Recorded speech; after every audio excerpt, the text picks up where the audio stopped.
Alors, petite actu sur Automobile Propre concernant le EQC. Le Mercedes EQC sera un désastre total selon certains dirigeants de la marque. Alors, désastre total carrément quoi. On sort les grands mots. Premier véhicule électrique de grande envergure du constructeur, le Mercedes EQC peine à convaincre les clients. Lancé l'été 2019, le EQC est arrivé sur le marché avec de très fortes ambitions. Poussant les portes du segment des voitures électriques, il osait aussi viser le modèle X, comme l'ensemble de ses concurrents. Après des débuts difficiles, le SUV est encore trop timide sur le plan commercial, ce qu'indique le journal économique allemand Handelsblatt en se reposant sur les chiffres de la Federal Motor Transport Authority. Ainsi, après un exercice 2019 clôturé avec 397 unités, le EQC a été choisi par 276 automobilistes allemands depuis le début de l'année 2020, soit moins de 700 exemplaires enregistrés sur son marché domestique en près d'un an de commercialisation. Ah, le pire, c'est ouais, par rapport au Audi e-tron, quoi. 5 fois moins, quoi. Si l'épisode sanitaire n'a pas été salutaire pour les SUV électriques, il semble toutefois que l'Audi e-tron se comporte mieux au chapitre des ventes. Toujours, selon les mêmes sources, le SUV d'Ingolstadt enregistre près de 4500 unités sur la même période.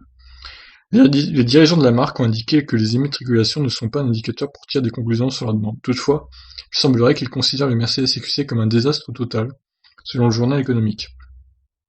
Sur le seul marché européen, le SUV électrique s'est écoulé à hauteur de 1413 exemplaires en 2019. Au premier trimestre 2020, un total de 1505 unités a été comptabilisé par le fabricant, mais le volume total ne devrait pas excéder les 6000 ventes selon les estimations. Alors je ne sais pas pourquoi ce SUV ne fonctionne pas. Pourtant il est pas si mal, hein. J'ai pas eu l'occasion de tester l'Audi e-tron, ça a failli à un moment mais j'ai pas pu finalement. Mais il me paraît pas si mal que ça ce SUV Mercedes.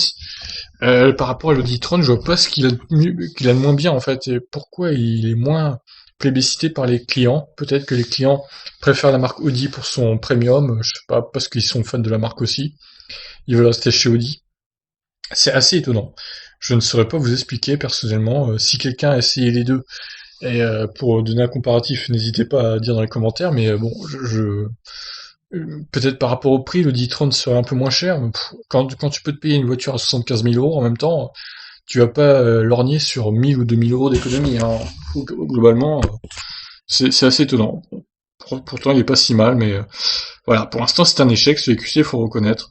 J'espère que Mercedes saura rebondir et booster ses ventes, et plutôt booster aussi les ventes du futur EQA et des autres modèles électriques. Je vous laisse réagir.